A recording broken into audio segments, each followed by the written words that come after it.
अस्सलाम वालेकुम स्टूडेंट्स, आज है हमारा फिज़िक्स का लेक्चर नंबर 7। प्रीवियस लेक्चर में जो हमने एंड किया था वो तो मैंने आपको कंसेप्ट मैप बताया था कि हमने क्या क्या पढ़ना है इस चैप्टर में। तो आज जो है हम अपना आर्टिकल नंबर 11.1 जो है वो स्टार्ट करते हैं।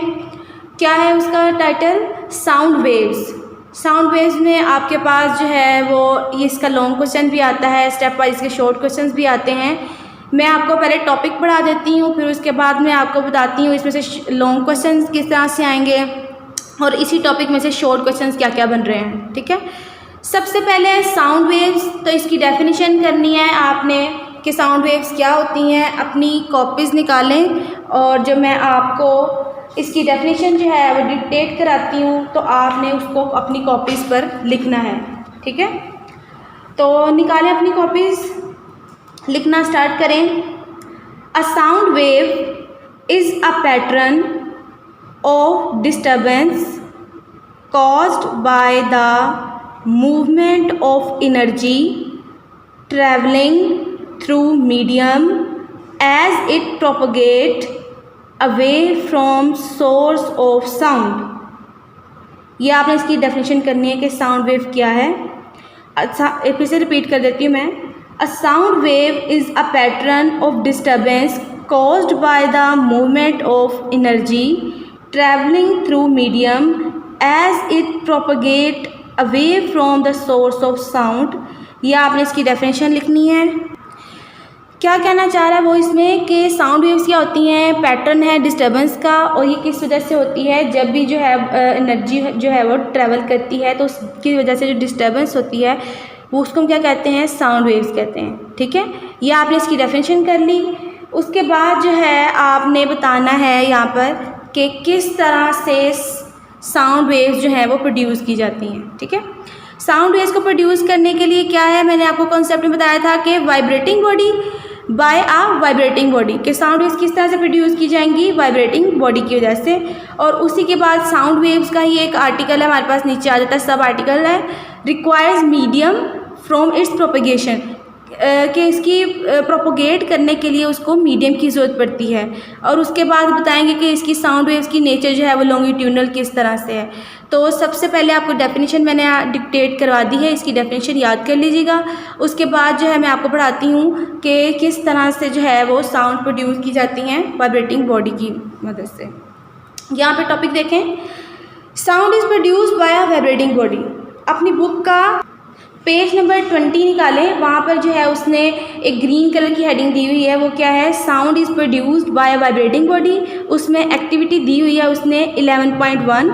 तो उसमें वो क्या कहता है कि स्कूल लेबॉर्ट्रीज में हम क्या करते हैं, अपनी जो है वो एक ट्यूनिंग फोक लेते हैं, उसको हम जो है किसी भी रबर सरफेस के साथ क्या करते हैं कि उसको करवाते हैं, टच करते हैं तो वो क्या करता है? वाइब्रेट करना शुरू कर देता है। उसको स्ट्राइक करवाएंगे तो वो क्या करेगा? वाइब्रेट करना शुरू कर देगा। ये होता है ट्यूनिंग फोक, यू शेप में होता है। ये स्कूल लेबॉर्ट्रीज में जो है, अब आप स्कूल आएंगे तो मैं आपको दिखाऊंगी, ये होता है ट्यूनिंग फोक। उसके बाद आपने क्या किया है, किसी भी रबर पैड से उसको स्ट्राइक करवाया है, तो ये जो इस तरह से आपको ब्लर लाइन्स नज़र आ रही हैं, डॉटेड लाइन्स जो हैं वो क्या है? उसकी वाइब्रेशंस को शो करें कि हमने इसको स्ट्राइक करवा दिया रबर सरफेस से, अब क्या किया इसने? वाइब्रेट करना शुरू कर दिया। अब क्या है कि वाइब्रेट कर रहा है लेकिन हमें साउंड जो है वो नहीं सुनाई दे रही, तो हम क्या करते हैं? एक्सपेरिमेंट करते हैं। ये एक्सपेरिमेंट क्या करना है, आपने एक टेनिस बॉल ले लेनी है, उसको क्या करना है, आपने एक थ्रेड के साथ अटैच कर लेना है। जब जो है तो जो हमें वाइब्रेशंस, जब हमने उसको स्ट्राइक करवा दिया रबर हैमर से, तो वाइब्रेशंस जो फील हो रही हैं, तो उसके लिए हम क्या करेंगे यहाँ पर कि एक जो है थ्रेड हमने लिया है, उसके सामने एक टेनिस बॉल जो है उसको लटकाई है। हमने क्या करना है, जो वाइब्रेटिंग ट्यूनिंग फोक है उसको टेनिस बॉल के साथ हमने क्या करना है? टच करना है, तो वो उस बॉल को पीछे की तरफ धकेलेगा। तो इसमें क्या है कि हमें साउंड भी थोड़ी सी सुनाई देगी और हम शो करेगा कि ये जो है वाइब्रेशन जो है उसको पीछे की तरफ धकेल रहे हैं। उसके बाद जो है आपने क्या करना है, इसी वाइब्रेटिंग ट्यूनिंग फोक को आपने एक गिलास लेना है, उसमें पानी भरना है और वाइब्रेटिंग ट्यूनिंग फोक को आपने उसके अंदर डिप कर देना है। तो ये जो इस तरह से आपको वेव्स जो हैं वो दिखाई देंगी, वो क्या होंगी आपके पास? के साउंड वेव्स होंगी। ठीक है, ये है कि साउंड प्रोड्यूस होती है किससे? वाइब्रेटिंग बॉडी की वजह से। एक दफ़ा बुक का पेज नंबर 20 है, इसकी रीडिंग कर लीजिए एक्टिविटी की कि किस तरह से है। बुक में लिखा हुआ है in school laboratories we use a device called tuning fork. हम एक ट्यूनिंग फोक यूज़ करते हैं to produce a particular sound produce करने के लिए। If we strike the tuning fork against rubber hammer the tuning fork will begin to vibrate, वो vibrate करना शुरू हो जाएगा। We can hear the sound produce by tuning fork, तो हम क्या करेंगे, ट्यूनिंग फोक से जो साउंड है वो हमें सुनाई देगी by bringing it near our ear, अगर हम उसको अपने कान के करीब लेकर जाएंगे। We can also feel the vibrations by slightly touching one of the prong of the vibrating tuning fork with the plastic ball। अगर हम क्या करेंगे, prong क्या होता है, ये जो है 1 और 2 है ना, जो ये इसके prongs हैं, ठीक है। हम क्या करेंगे कि अगर जो है उसको लेकर जाते हैं हम यहाँ पर इस बॉल के करीब लेकर जाते हैं, तो हम क्या करते हैं, वाइब्रेशंस जो हैं उसको सुन सकते हैं। The ball with the prong of a vibrating tuning fork, the tuning fork will push the ball because of its vibrations।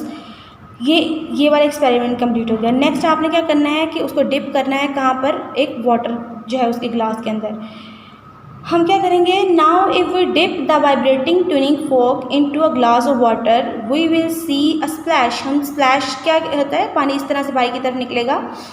What does make the water splash, किसने उसको किया, ये नहीं आपने एक्टिविटी में लिखना। आपने जब एक्सपेरिमेंट लिखना है, एक्टिविटी की जगह आप एक्सपेरिमेंट की हेडिंग देंगे, आपने स्प्लैश तक लिखना है।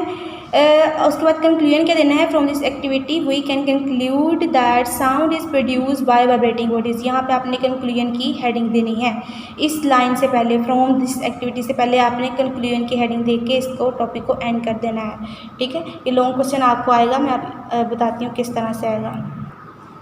फर्स्ट जो लॉन्ग क्वेश्चन आएगा आपको वो इस तरह से आएगा, what is sound wave, how sound is produced, give example, ठीक है। आपने इसकी एग्जांपल देनी है। आप लॉन्ग क्वेश्चन आ जाता है, सबसे पहले आपने साउंड वेव्स की डेफिनेशन लिखनी है, जो मैंने आपको बताया था कि साउंड वेव की डेफिनेशन डिक्टेट जो कराई है। उसके बाद आपने ये बताना है कि प्रोडक्शन इसकी किस तरह से होती है, ये आपने लाइक द अदर से लेके इन आवर ईयर तक जो है आपने कंप्लीट करना है, ठीक है। Like other waves, sound is also produced by vibrating bodies. Due to vibration of bodies, the air around them also vibrates. Vibration body की वजह से क्या होता है, उसके इर्द गिर्द की हवा भी वाइब्रेट करना शुरू हो जाती है। And the air vibrations produces sensation। जो air vibrations है वो sensations produce करती हैं of the sound in our ear, हमारे कान के अंदर। यहाँ से यहाँ तक आपने ये करना है। उसके बाद आपने एग्जाम्पल की हेडिंग देनी है और फिर आगे से आपने करना है, in a guitar sound is produced due to the vibration of its strings. किस वजह से प्रोड्यूस होती है, वाइब्रेशन ऑफ स्ट्रिंग्स की वजह से है। सेकेंड एग्जाम्पल है ये वाली, human heart beats and vibration of the other organs like lungs also produce sound waves, ठीक है। Doctors use stethoscopes to hear this sound. ये आपके पास एक लॉन्ग क्वेश्चन के आएगा, आपने उसको इस तरह से लिखना है, ठीक है।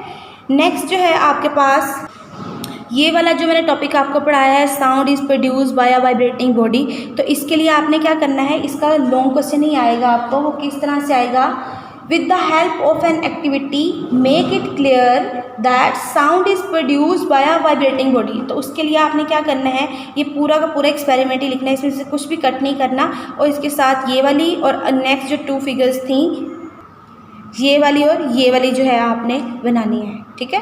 ये तीनों फिगर्स बनानी है, यहाँ तक पूरा का पूरा पैराग्राफ लिखना है और यहाँ से इसकी हेडिंग से पहले आपने यहाँ पे कंक्लूजन की हेडिंग देनी थी, ठीक है। कंक्लूजन इसकी हेडिंग देना है, ठीक है। उसके बाद जो है इसमें से शॉर्ट क्वेश्चंस जो मैं आपको बता देती हूँ कौन कौन से बनेंगे। ये जो 2 टॉपिक्स हमने पढ़े हैं, एक साउंड वेव्स वाला और दूसरा sound is produced by a vibrating body वाला, ठीक है। ये जो है इन दोनों टॉपिक में से एक जो है शॉर्ट क्वेश्चन आपको आएगा, व्हाट इज़ साउंड वेव्स वाला और हाउ इज़ इट प्रोड्यूस्ड।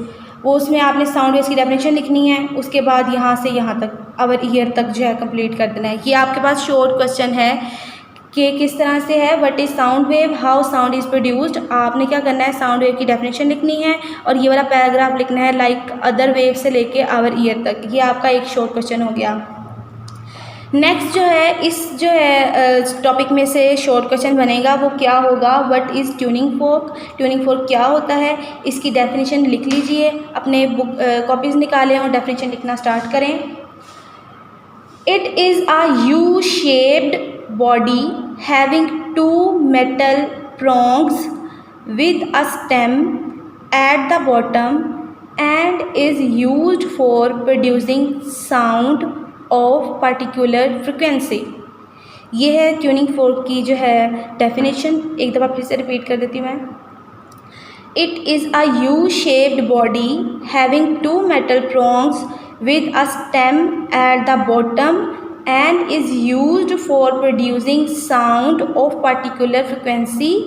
ये आपने ट्यूनिंग फोर्क की डेफिनेशन लिखने के बाद उसकी ये वाली जो है फिगर बना देना, ठीक है। ये आपके पास 2 शॉर्ट क्वेश्चंस इन दोनों टॉपिक्स में से आ गए। नेक्स्ट जो है हमारा टॉपिक है sound requires material medium for its propagation, कि उसको गुजरने के लिए मीडियम की ज़रूरत पड़ती है। नेक्स्ट है बेटा हमारा टॉपिक जो है पेज नंबर 21 पे देखें, sound requires material medium for its propagation, ठीक है। ये हमारा टॉपिक है sound requires material medium for its propagation. इसके लिए क्या करना है, हमने लाइट वेव्स मैंने आपको बताया था कि वो किस में से गुजर जाती हैं, वैक्यूम में से गुजर जाती हैं, लेकिन साउंड वेव्स जो होती हैं वैक्यूम में से नहीं गुजर सकती, उनको गुजरने के लिए किसी मीडियम की ज़रूरत पड़ती है। और इसको जो है हम चेक करेंगे किससे, एक एक्सपेरिमेंट से, जो हमारे पास क्या है बेल जार अपरेटस। हमने जो अपरेटस सेट किया है उसका नाम क्या है, बेल जार अपरेटस है। इसमें हमने क्या किया है कि यहाँ पर एक बेल को एक जार के अंदर सेट किया है, जिसको 2 वायर्स की मदद से हमने पावर सप्लाई से कनेक्ट किया है, ठीक है। अब क्या है, हम इसको देते हैं पावर सप्लाई, तो ये बेल क्या कर देती है, वाइब्रेट करना शुरू कर देती है, रिंग करना शुरू कर देती है, हमें जो है आवाज़ भी सुनाई देती है। और ये ग्लास जार था तो इसमें से हमें ये बेल वाइब्रेट करती हुई दिखाई देती है। उसके बाद हमने इसके जो नीचे है ना, इस ऑपरेटर्स के नीचे हमने क्या किया है, एक इसको अटैच किया वैक्यूम पंप के साथ। अब हम क्या करेंगे, वैक्यूम पंप से इसमें से जो हवा है उसको बाहर निकालना शुरू कर देंगे, ठीक है। अंदर जो है वैक्यूम प्रोड्यूस हो जाएगा। अब हमारे पास क्या है कि हमें जो है बेल जो है वो वाइब्रेट करती हुई दिखाई देगी, लेकिन हमें आवाज़ सुनाई नहीं देगी। फिर हम क्या करते हैं, वैक्यूम पंप जो है उसकी मदद से हम क्या करते हैं, हवा जो है उसको दोबारा से इसके अंदर जो है वो डालना शुरू कर देते हैं। जब हम हवा वापस जाती है तो हमें बेल जो है वाइब्रेट करने के साथ साथ हमें आवाज़ भी इसकी सुनाई देती है। तो इसका मतलब ये है कि जो है साउंड को जो है प्रोपगेशन के लिए किसकी ज़रूरत पड़ती है, उसकी मीडियम की ज़रूरत पड़ती है। विदाउट मीडियम साउंड जो है प्रोपगेट नहीं हो सकती, ठीक है। बुक से एक दफ़ा इसको रीड कर लेते हैं ये सारा टॉपिक। अगर आपको ये भी लॉन्ग क्वेश्चन में ही आता है आपको, और इसका लॉन्ग क्वेश्चन किस तरह से आएगा कि with the help of an experiment show that a material medium is required for propagation of sound। तो आपने ये सारी की सारा जो है एक्टिविटी लिखनी पड़ेगी आपको। एक्टिविटी हमारे पास बुक से इसको रीड कर लेते हैं। एक्टिविटी आपके पास क्या है, 11.2 है। यहाँ पे आपने इसको कट करके जब लॉन्ग क्वेश्चन आएगा तो आपने एक्सपेरिमेंट की हेडिंग देनी है। अब यहाँ से आपने पूरी एक्टिविटी ही लिखनी है। किस तरह से है, इसको कर लेते हैं। Unlike light waves, which are electromagnetic in nature and can also pass through vacuum, sound waves require some material medium for their propagation. This can be proved by the bell jar apparatus। ये जो figure बनाई है bell jar apparatus की, आपकी figure भी साथ बनानी है। The bell jar is placed on the platform of vacuum pump, ठीक है। उसके बाद जो है आपने क्या करना है, यहाँ से an electric bell is suspended in the bell jar with the help of 2 wires connected to a power supply। By switching on the power supply, the electric bell will begin to ring।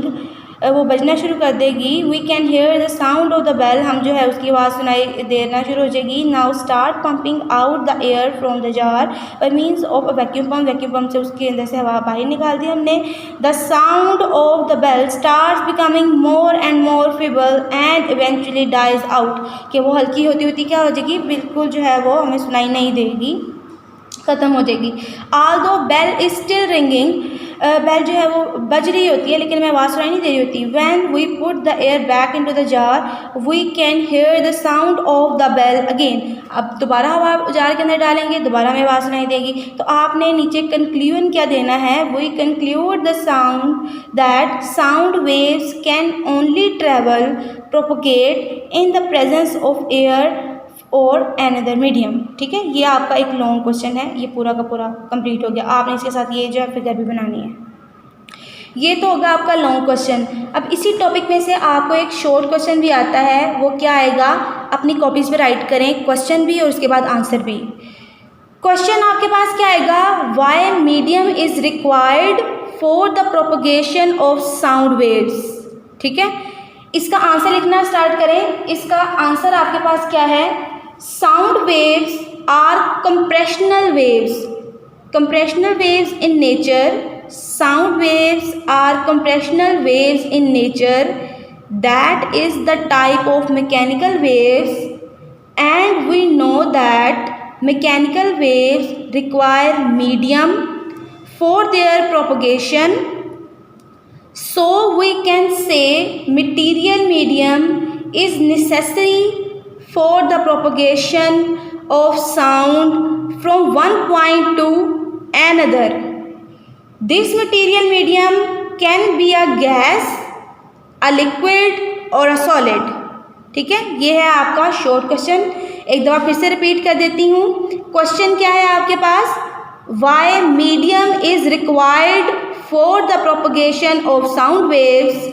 इसका answer है sound waves are compressional waves in nature, that is the type of mechanical waves, and we know that mechanical waves require medium for their propagation, so we can say material medium is necessary for the propagation of sound from one point to another. This material medium can be a gas, a liquid or a solid. ये आपका short question हो गए। 3 मैंने आपको short question करवाए हैं इन topics में से, और 3 ही आपके लॉन्ग क्वेश्चन हो गए हैं। नेक्स्ट जो है टॉपिक हमारा क्या है? Longitudinal nature of sound waves. Longitudinal nature of sound waves, इसको समझने के लिए भी हमने एक एक्सपेरिमेंट किया है। यहाँ पर ये ट्यूनिंग फोक है। जब ट्यूनिंग फोक वाइब्रेट नहीं कर रहा तो अब क्या है, राइट साइड पे जो एयर के मॉलिक्यूल्स हैं वो क्या है, हमारे पास यूनिफॉर्म हैं। ठीक है, मतलब एक जैसा डिस्टेंस है उनका। अब जो है ये हमारे पास कहाँ पे है? जब ट्यूनिंग फोक वाइब्रेट नहीं कर रहा। अब जो है ट्यूनिंग फोक का जो प्रोंग बी है, ये वाला जो साइड है, ये प्रोंग बी है, वो क्या करेगा? वाइब्रेट करता है तो क्या करता है? वो प्रेशर एग्जर्ट करता है किसके ऊपर? लेयर ऑफ मॉलिक्यूल्स के ऊपर। एयर के जो मॉलिक्यूल्स की लेयर है उसके ऊपर प्रेशर एग्जर्ट करेगा। प्रेशर एग्जर्ट करेगा तो क्या होगा? कंप्रेशंस प्रोड्यूस होंगे। लॉन्गिट्यूडनल वेव्स हमने प्रीवियस लेक्चर में पढ़ा था, कंप्रेशन और एयर फ्रिक्शन की वजह से होते हैं ना। तो जहाँ पे प्रेशर ज़्यादा होगा तो वहाँ पे क्या होगा? कंप्रेशंस प्रोड्यूस हो जाएंगे। यहाँ पे कंप्रेशन जो है वो प्रोड्यूस हो गया। ठीक है, अब क्या करेगा कि यहाँ से कंप्रेशन प्रोड्यूस हुआ है तो वो क्या करेगा? ये वाली लेयर अगली वाली लेयर के जो क्या करेगी, उसके ऊपर प्रेशर एग्जिस्ट करेगी, वहाँ पर कंप्रेशन होगा। इस तरह से ये वेव जो करेगी जो है मूव कर लेगी। नेक्स्ट मोमेंट में क्या होगा कि जब जो है वो मूव करेगा इसका प्रोंग ए की तरफ, पोजीशन ए की तरफ मूव करेगा तो क्या होगा कि यहाँ से यहाँ तक प्रेशर कम होगा तो यहाँ तक आ गया, वहाँ पे क्या प्रोड्यूस हो जाएगा? रिफ्रैक्शन प्रोड्यूस हो जाएगा, मतलब कि वो डिस्टेंस वो दूर दूर हो जाएंगे। तो जब हमारे पास जो है रिफ्रैक्शन जो है वो प्रोड्यूस हो जाएगा तो क्या होगा? Back and fourth wave move करिए, यहाँ से कंप्रेशन, फिर आगे कंप्रेशन, पीछे क्या रह जाएगा? रिफ्रैक्शन। इस तरह से क्या होगा? Compression, refraction, compression, refraction. तो ये कौन सी वेव होती है? ये हमारे पास होती है लॉन्गिट्यूडनल वेव होती है। तो हम कहते हैं कि साउंड वेव जो है वो क्या, कौन सा नेचर शो करती हैं? लॉन्गिट्यूडनल नेचर शो करती हैं। ठीक है, इसको जो है हम एक दफ़ा बुक से रीड कर लेते हैं। ये भी आपके पास लॉन्ग क्वेश्चन ही होता है कि आपने जो है इसको लॉन्ग क्वेश्चन में आपको बता देती हूँ। इसका लॉन्ग क्वेश्चन आपके पास बनेगा explain longitudinal nature of sound waves. ठीक है, ये आपके पास जो है लॉन्ग क्वेश्चन का क्वेश्चन है। इसका आंसर जो है आपने बुक का पेज नंबर 21 खोलें, वहाँ पर जो है ये वाला पैराग्राफ आपने पूरा का पूरा लिखना होगा। ये हमारे पास क्या है? Propagation of sound waves produced by a vibrating tuning fork can be understood as shown the figure, मतलब जो इस फिगर में बताया हुआ है इसने। Before the vibration of tuning fork, density of the air molecules on the right side is uniform, ये uniform nature में। ठीक है, उसके बाद क्या है? When the right prong of the tuning fork moves from position O to B, जब वो O से B की तरफ मूव करता है तो क्या होता है? It exerts some pressure on the adjacent layer of the air molecules and produces a compression. उसने यहाँ पे क्या किया? प्रेशर एक्सर्ट किया, यहाँ पे क्या प्रोड्यूस कर दिए? कंप्रेशंस प्रोड्यूस कर दिए। नेक्स्ट है पेज नंबर 22 पे है। The compressed air layer in turn compresses the layer next to it and so on. वो अगली लेयर पे जो है वो प्रेशर एग्जिस्ट करेगा, कंप्रेशन प्रोड्यूस हो जाएंगे। A moment later the prong brings to move from B towards A, वो बी से दोबारा ए की तरफ मूव करेगा। Now the pressure in the adjacent layer decreases, जो हमारे पास एडजेसेंट लेयर पे प्रेशर था वो डिक्रीज कर जाएगा। And a rarefaction is produce, और वहाँ पे क्या प्रोड्यूस हो जाएगा, रेयर फ्रैक्शन प्रोड्यूस हो जाएगा। लूप्स दूर दूर हो जाएंगे तो वो रेयर फ्रैक्शन प्रोड्यूस हो जाएगा। This rarefaction is transfer to the air layer next to it, वो दूसरी वाली लेयर पे वो जो है उसको ट्रांसफ़र कर देगा। And so on as the tuning fork moves back and forth rapidly, a series of compressions and rarefactions are created in the air. In this way sound waves propagate through the air, इस तरह से sound wave जो air में propagate की जाती हैं। आपने नीचे कंक्लूजन देना है, लॉन्ग क्वेश्चन आपने कंक्लूजन लाजमी देना होता है। कंक्लूजन क्या है, the direction of propagation of sound wave is along the direction of oscillating air molecules, किसकी तरफ उसकी डायरेक्शन होगी, ऑसिलेटिंग मॉलिक्यूल्स की तरफ। This shows that the longitudinal nature of sound waves, distance between two consecutive compressions और refractions is the wavelength of the sound wave. यही हमने पढ़ा था ना लॉन्गिट्यूडनल वेव्स में। अब स्टूडेंट्स आपने क्या करना है, आपके 4 लॉन्ग क्वेश्चंस हो गए और जो है 3 शॉर्ट क्वेश्चंस हो गए। आपका होमवर्क ये है कि आपने अपनी नीट कॉपीज़ पर ये जो है लॉन्ग क्वेश्चंस इनको लिखना है। शॉर्ट क्वेश्चंस जो है उसको भी लिख लीजिएगा, या अगर आपने रफ कॉपीज़ पे भी लिखा है तो कोई बात नहीं, लेकिन लॉन्ग क्वेश्चंस आपने लाजमी उस पर नीट रजिस्टर्स पे जो है वो लिखने हैं। ये मैं आपके चेक करूँगी। इनको याद भी करना है और लिख के भी देखना है। अगर कुछ समझ ना आए तो पूछ लीजिएगा। स्टे ब्लेस्ड, अल्लाह हाफ़िज़।